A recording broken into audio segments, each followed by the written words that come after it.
So mga par, halos isang buwan pa nga po bago mangyari ang laban ni General Casimero kalaban sa Luis Neri na nagaganapin sa Kyrgyzstan, kung saan mga idol, marami kaagad ng mga Pinoy boxing fans ang nakaabang sa performance na ipapakita ni Casimero sa laban nito kay Luis Neri. Pero hindi lahat para saksihan kung gaano kabangis si Cuatro Alas lumaban sa ibabaw ng boxing ring. Karamihan sa mga Pinoy nakaabang sa mahinang galawan ni Casimero dahil sa gusto ng mga ilang Pinoy boxing fans na gumanti kay Alas matapos nito na sabihin na isang basura na ang galawan ni Donaire sa laban nito kontra kay Masuda. Kumbaga mga idol, kung mahinang galawan ang ipapakita ni Alas sa laban nito kay Luis Neri, ibabalik sa kanya mga idol ang salitang basura, lalo pa kung matalo si Alas sa Meksikano sa bakbakan. Kaya matinding pressure ngayon mga idol ano sa balikat ni Casimero, dapat ipanalo nito ang laban niya kay Neri, dahil kung hindi mga boss, ulanin talaga ito ng batikos galing sa mga Pinoy boxing fans. Pero para sa ating mga boss, hindi na dapat kailangan ng ganitong bagay. Hindi lahat ng laban kaya ipanalo ni Casimero o kahit sinong fighter man yan. Minsan natatalo, minsan panalo. Hindi naman siguro intensyon talaga ni Casimero na magsalita ng masakit para kay Filipino Flash. Kinaliwanag naman ito mga idol ang kanyang sinabi.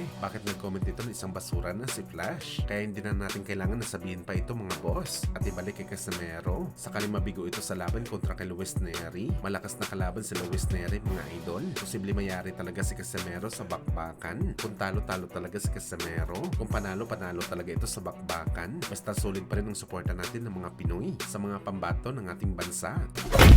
Sa kabilang banda naman mga idol, ang ating pambansang hamao Manny Pacquiao, dinimolish ang kwento kay Mayweather Jr. na siya daw ang tunay na goat ng boxing sports. Kung saan mga idol, sumabay si Pacman sa reaksyon ni Mike Tyson at Roy Jones Jr. na hindi dapat maging goat sa boxing si Floyd dahil wala naman daw siya nilabanan na fighter na nasa kanyang kalakasan. Pero sa naging dahilan naman ni Pacman mga idol, para sa kanya walang karapatan daw si Floyd para tawagin ang kanyang sarili bilang GOAT dahil nag-iisang record lang naman daw mga idol ang kanyang nakuha at pinagmamalaki sa bakbakan. Ito ang kanyang pagiging undefeated fighter. Paano daw matatawag ni Floyd ang kanyang sarili na GOAT ng boxing? Marami naman daw nakagawa ng kanyang record na nag-retire ng undefeated. Mahigit 10 boxer daw nag-retire na undefeated at mahigit pa ito sa record ni Floyd. So paano niyo daw maklaim na siya ang GOAT na ang mismo na pinagmamalaki nito na record?